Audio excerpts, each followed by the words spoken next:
बढ़ते आंकड़ों के बाद भी मास्क न लगाने वालों पर इंडिया न्यूज ने रियलिटी चेक किया। इस दौरान कई जगह पर लोग बिना मास्क नजर आए, लिहाजा बीएमसी कर्मचारियों ने उनसे फाइन वसूला।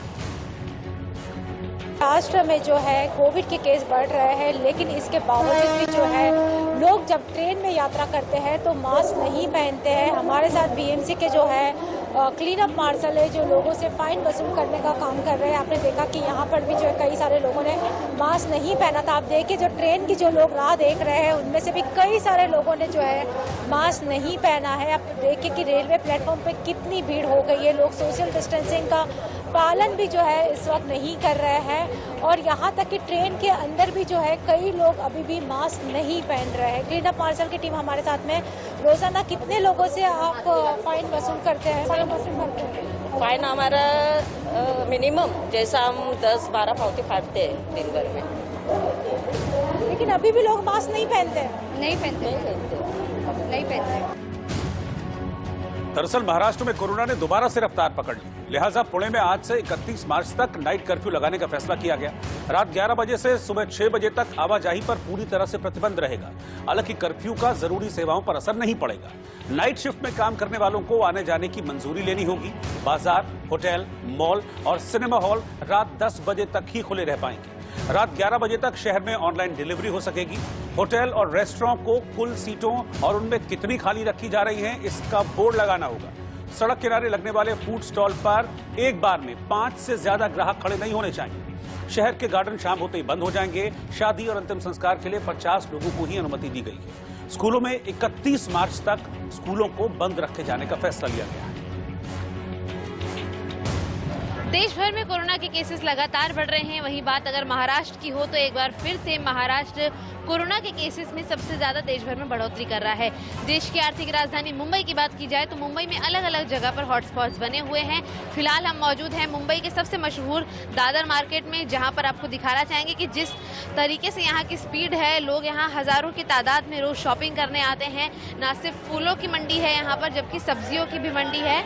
लेकिन कई लोग आपको यहाँ पर ऐसे फिर भी नजर आएंगे जो मास्क आधा पहने होते हैं, आधा उतरा होता है उनका मास्क। न सिर्फ खरीदार बल्कि जो बेचने वाले लोग हैं उनके भी चेहरों से इसी तरह से मास्क उतरे होते हैं। फिलहाल आपने जिस तरह से देखा, जो भीड़ है वो साफ बताती है कि सोशल डिस्टेंसिंग करना यहाँ पर कितना ज़्यादा मुश्किल हो जाता है। कुछ लोगों से भी यहाँ पर बात करने की कोशिश करेंगे और जानेंगे कि क्या है मार्केट का हाल। आप लोगों के यहाँ पे जो मास्क नहीं पहन के आता, क्या करते हैं उसके? फूल नहीं देते हैं। अभी तो खुद आपका मास्क उतरा था भैया। अरे तो बोल रहे थे, आवाज मारा थोड़ा नीचे हो गया ना। तो जैसा आपने सुना यहाँ पर कि बहानों की भी कमी नहीं है कि आखिर लोग क्यों मास्क नहीं पहन रहे हैं। भर में जहाँ आर्थिक राजधानी। केंद्रीय मंत्री रामदास आठवले ने कोरोना वैक्सीन की पहली डोज ली। केंद्रीय मंत्री रामदास आठवले ने मुंबई के जेजे अस्पताल में कोरोना का टीका लगवाया। उनके साथ उनकी पत्नी सीमा आठवले ने भी कोरोना वैक्सीन लगवाई। उत्तर प्रदेश में कानपुर के रतनलाल नगर में एक टेंट हाउस के गोदाम में भीषण आग लग गई।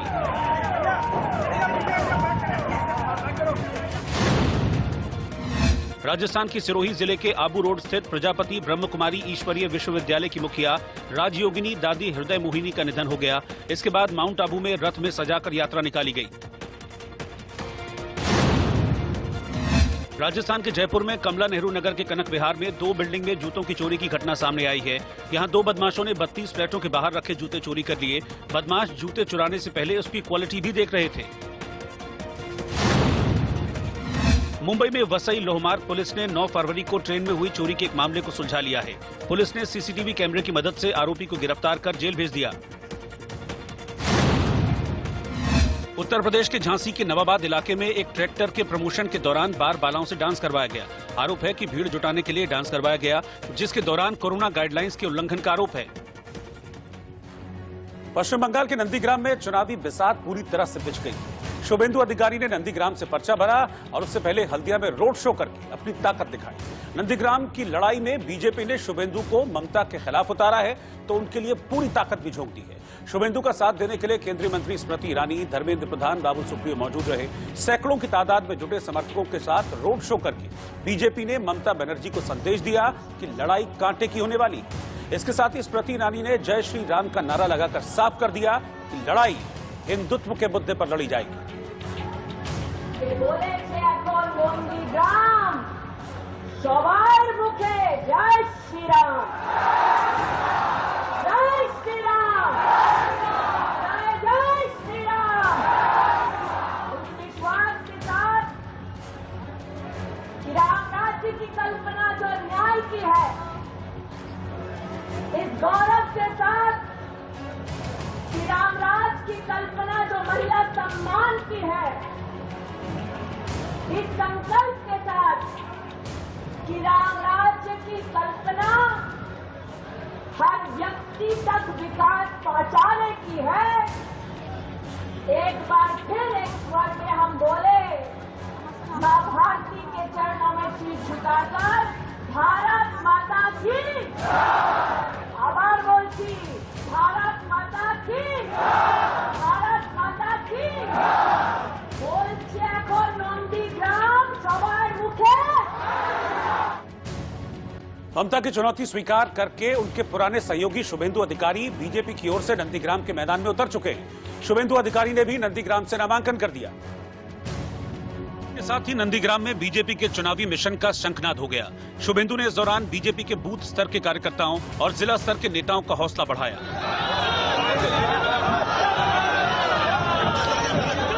नंदीग्राम में शह और मात का खेल पश्चिम बंगाल के पूरे चुनावी चौसर के लिए सबसे महत्वपूर्ण है, क्योंकि इस सीट से सीएम ममता बनर्जी खुद चुनाव लड़ रही हैं और उनके सामने हैं शुभेंदु अधिकारी, जो न सिर्फ ममता के करीबी रह चुके हैं बल्कि नंदीग्राम शुभेंदु अधिकारी का गढ़ भी है। बीजेपी के टिकट पर शुभेंदु अधिकारी ने कलेक्टर ऑफिस पहुंचकर नामांकन किया। इतना ही नहीं, नामांकन से पहले शुभेंदु ने अपने परिवार के साथ हवन पूजन भी किया। शुभेंदु उसी मंदिर में मत्था टेकने पहुंचे जहां नामांकन से पहले ममता बनर्जी पहुंची थी। बीजेपी की ओर से ममता सरकार पर लगातार जुबानी प्रहार जारी है। ऐसे में नंदीग्राम की रैली के दौरान भी शुभेंदु ममता बनर्जी पर आरोप लगाने से पीछे नहीं हटे। ये तृणमूल कांग्रेस একটা প্রাইভেট লিমিটেড কোম্পানিতে পরিণত হয়েছে এবং এর রাজনৈতিক বিশ্বাসযোগ্যতা পশ্চিমবঙ্গে শেষ হয়ে গেছে এবং এই ममता बनर्जी पश्चिम बंगाल की मुख्यमंत्री हैं। ममता के सियासी कद का सामना करने के लिए शुभेंदु अधिकारी कोई कसर नहीं रखना चाहते। यही वजह है कि शुभेंदु के पर्चा भरने के दौरान केंद्र के 3 मंत्री उनके साथ दिखाई दिए। स्मृति ईरानी, बाबुल सुप्रियो और धर्मेंद्र प्रधान ने न सिर्फ शुभेंदु का हौसला बढ़ाया बल्कि ममता सरकार पर बरसने में भी कोई चूक नहीं की। बीजेपी लोकेदेরকে মেরে ওদেরকে গাছে ঝুলিয়ে দেয়, মাথায় ঝুলিয়ে দেয়, ওই মেয়েকে ভোট দিতে হবে। কোন মেয়েকে ভোট দিব যে মা দুর্গার মূর্তি বিসর্জন হতে দেয় না? भाई शुभेंदु जी, हमारी यहाँ की बहन विधायिका को आप कमल में पद्म फूले बहुत वोट दे के जिताएंगे, ये पूरा मेरा विश्वास है। ममता पीएम मोदी और अमित शाह को बाहरी बताकर बंगाली सेंटिमेंट को भुनाने की पुरजोर कोशिश कर रही हैं, खुद को बंगाल की बेटी बता रही हैं। ममता के इस प्रहार का जवाब शुभेंदु अधिकारी खुद को भूमिपुत्र बताकर दे रहे हैं। यूपी में योगी सरकार सड़क के किनारे अतिक्रमण करके बनाए गए धार्मिक स्थलों को लेकर सख्त है। गृह विभाग ने इन सभी को हटाने का निर्देश दिया है। पर धार्मिक स्थलों पर अतिक्रमण करने वालों के खिलाफ जो सरकार है वो सख्त होती नजर आ रही है। योगी सरकार ने एक आदेश दिया है कि जो भी धार्मिक स्थल सड़कों पर बने हुए हैं या सड़क के किनारे बने हुए हैं, यदि उनकी वजह से कोई अतिक्रमण होता है तो ऐसे धार्मिक स्थलों को चिन्हित कर उन्हें हटाया जाएगा ताकि अतिक्रमण हटाया जा सके और आए दिन लगने वाले जाम से निजात मिल सके। इस संबंध में योगी सरकार ने सभी डीएम को निर्देश दिए हैं कि 14 मार्च तक वो इसकी पूरी रिपोर्ट बनाकर तैयार कर लें कि किस धार्मिक स्थल से शहर पर अतिक्रमण की वजह से जाम लग रहा है या वो कौन से ऐसे धार्मिक स्थल हैं कि जिनके सहारे अतिक्रमण किया जा रहा है। कह सकते हैं कि सरकार का ये एक बड़ा फैसला है और इस मामले में डीएम से 14 मार्च तक रिपोर्ट मांगी गई है और इसको लेकर जो कार्रवाई है वो भी शुरू कर दी गई है। यानी साफ दिखता है कि आने वाले समय में ये भी जिले के डीएम को जवाब देना होगा कि सरकार के आदेश के बाद ऐसे कितने धार्मिक स्थल हैं कि जिन्हें सड़क, चौराहों या सड़क किनारे जो बने हुए थे और उनकी वजह से जो अतिक्रमण हो रहा था उस पर आखिर क्या कार्रवाई की गई है। Sanuj Sharma, India news, Meerut. कल्याण ज्वेलर्स भी शेयर बाजार में कदम रखने जा रहा है।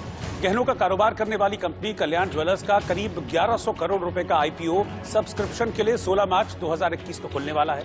कल्याण ज्वेलर्स के आईपीओ में 10 रुपए वाले एक शेयर का मूल्य 86 से 87 रुपए तय किया गया है। इसमें बिडिंग 16 मार्च को शुरू हो जाएगी और 18 मार्च तक बिडिंग की जा सकेगी। इशू में 800 करोड़ की इक्विटी फ्रेश इशू की जाएगी। इसमें प्रमोटर्स और शेयरधारकों द्वारा 375 करोड़ रुपए मूल्य के शेयर्स ओएफएस यानी ऑफर फॉर सेल के।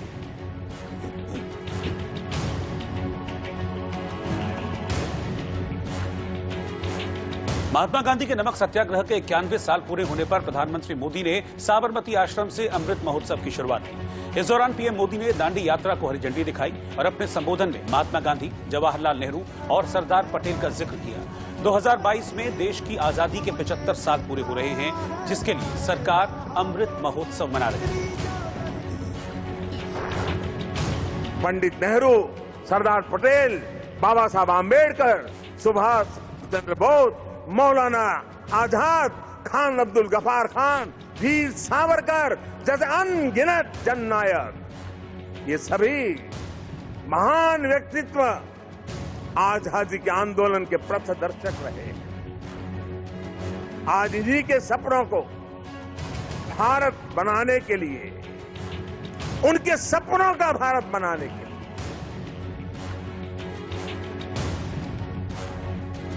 और एक ब्रेकिंग न्यूज इस वक्त आपको बता दें कि उत्तर प्रदेश में बेमौसम बारिश से नुकसान हुआ है, जिसके बाद योगी आदित्यनाथ ने रिपोर्ट तलब की है। फसलों के नुकसान और जनहानि पर यूपी के सीएम योगी आदित्यनाथ ने रिपोर्ट मांगी है। राहत आयुक्त से ये रिपोर्ट मांगी गई है। मुआवजा और इलाज करने के निर्देश योगी आदित्यनाथ की तरफ से दिए गए। फसलों का जो नुकसान हुआ है या लोगों को जनहानि जो हुई है, उस पर मुआवजा तय करने के लिए योगी आदित्यनाथ ने निर्देश दिए।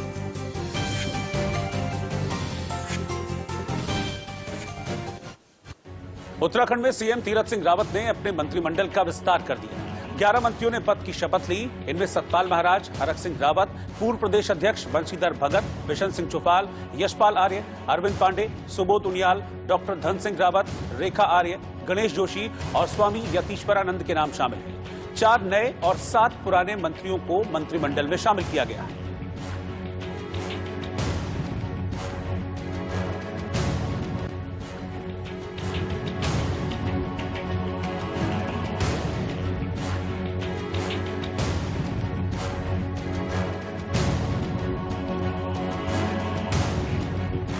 गणेश जोशी ने उत्तराखंड में पहली बार मंत्री पद की शपथ ली। 3 बार के विधायक गणेश जोशी रिटायर्ड आर्मी अफसर हैं और शपथ ग्रहण समारोह में उनका फौजी अंदाज नजर आया।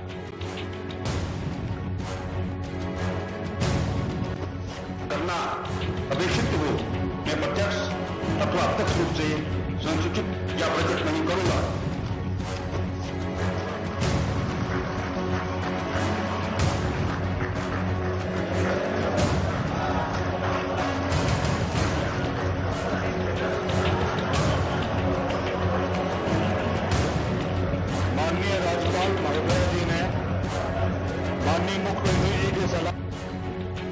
मंत्रिमंडल विस्तार में बीजेपी ने पूरी तरह से क्षेत्रीय संतुलन को साधने का प्रयास किया है।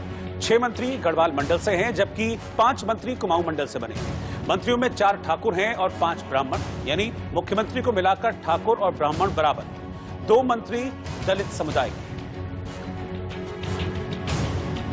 पाकिस्तान से लौटी गीता आपको याद है? वही लड़की जो बचपन में गलती से सरहद पार पाकिस्तान चली गई थी और फिर जिसे तत्कालीन विदेश मंत्री सुषमा स्वराज की कोशिशों से साल 2015 में भारत लाया गया। हालांकि अब गीता की जिंदगी में एक गजब का ट्विस्ट आ गया है, क्योंकि ऐसा दावा किया जा रहा है कि महाराष्ट्र के गांव में गीता को उसका परिवार मिल गया है। क्योंकि महाराष्ट्र के नायगांव की रहने वाली मीना वाघमारे का दावा है कि वो गीता की असली मां है और उसका नाम राधा वाघमारे है। उनके पिता सुधाकर वाघमारे का निधन हो गया है।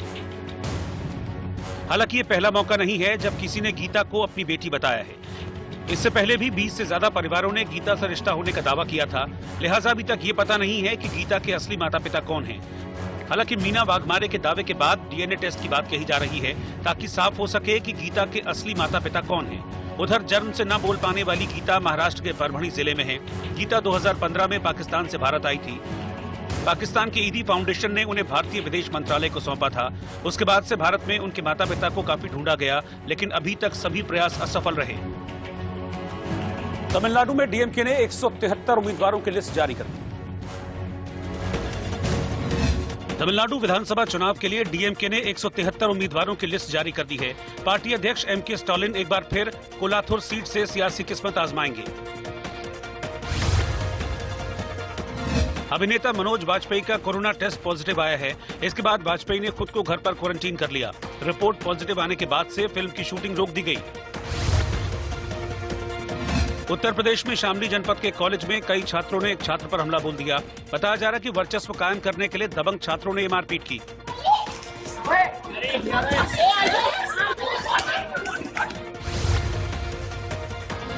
उत्तर प्रदेश के मेरठ में एक छात्रा ने छेड़खानी के आरोपी युवक की पिटाई कर दी। छात्रा ने पुलिस का ही डंडा लेकर आरोपी को सबक सिखा दिया। आरोपी काफी दिनों से छात्रा को परेशान कर रहा था।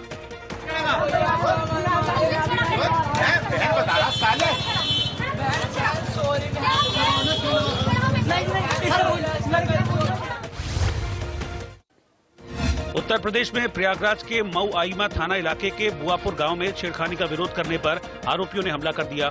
इसमें पीड़िता की घायल मां की अस्पताल में मौत हो गई। पुलिस ने 3 आरोपियों को गिरफ्तार किया है। और एक बड़ी खबर आपको बता दें कि पहले टी20 में भारत ने 124 रन बनाए हैं और इस तरह से इंग्लैंड को इस मैच में जीत के लिए 125 रनों का टारगेट भारत की तरफ से दिया गया है। ये पहला टी20 मैच है इंग्लैंड के भारत दौरे का जिसमें भारत की पूरी टीम 124 रन बना पाई है और 125 रन इंग्लैंड को बनाने होंगे। अहमदाबाद के मोटेरा स्टेडियम में ये मैच खेला जा रहा है। टी20 सीरीज के सभी मैच अहमदाबाद में ही खेले जाएंगे और पहले मैच में भारत 124 रन बना पाया है।